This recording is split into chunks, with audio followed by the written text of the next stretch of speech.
So here, even if this was a liberalizing force, and even if this was not as bad as other slavery, do you think that the ownership of other human beings under the conditions of the Hebrew Bible are immoral? Yes. So how do you account for God commanding something which you now see to be, or rather permitting something and explicitly and giving you details about how to do something which is proactively immoral? Because he's not permitting me, permitting my great to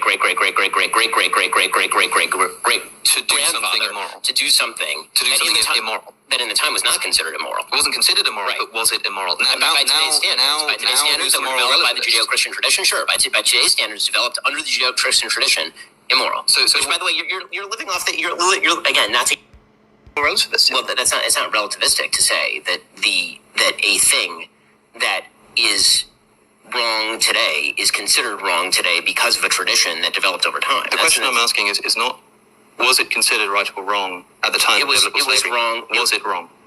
It was wrong then to hold a slave. Yes, it was wrong then to hold a slave, obviously. And also, if you are God and you are pragmatically... If Jesus is the God who inspired the Old Testament, why did he command Moses and Joshua to kill women and children? Why did he command that? And when is the killing of children morally justifiable? Well, I think that's a good question. I'm not sure I could answer it in 3 minutes, and nor can I say that this is the official Christian position. I can say what we're dealing with, though. As far as issues like this bothering me, I think you and I are different. You look at all of these issues I bring up, and it's just a smokescreen. This is just ridiculous. This is no objection at all. And I'm looking at it and going, whoa, this is wild. Whoa, this is wild. Whoa, this is wild. But I'm like that with the Bible, too. I'm like that with the Bible. I will say right now, there are tons of things in the Bibles that really, really bother me. There are tons of things in the Bibles that really, really bother me. There are tons of things in the Bibles that really, really bother me. There are tons of things in the Bibles that really, really bother me.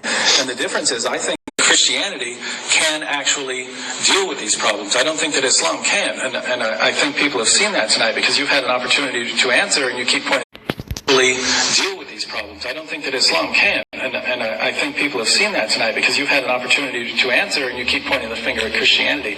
As far as Jesus being the God of the Old Testament, here's the data we have. One, lots of really bad things in the Old Testament. One, lots of really bad things in the Old Testament. One, lots of really bad things in the Old Testament.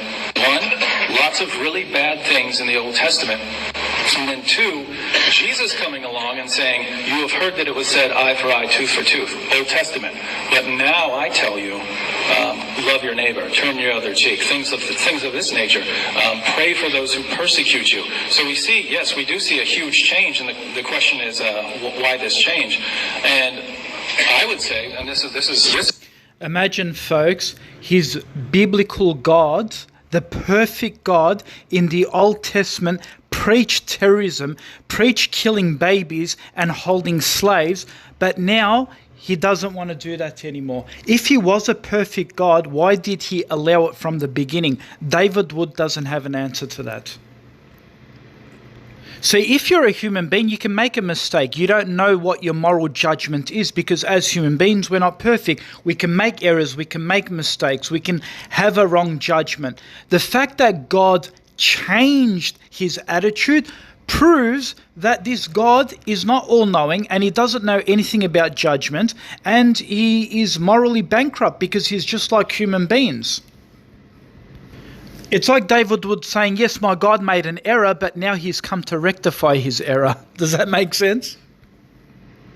So yes, Ben Shapiro, these are the chosen people. Ben Shapiro admits that his God is immoral for taking slaves, and you have David Wood saying bad things in the Old Testament. God preached bad things. Imagine this is their God.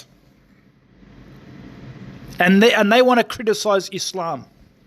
So why did your God order the killing of infants? There is no So why did your God order the killing of infants? There's no reason to cover up that fact that these passages have caused difficulty. It's very difficult. And some people would say, actually, these things never happened at all. They never happened. That they were they were fables. What's a fable? This isn't real. This isn't real. It's not real. This isn't real.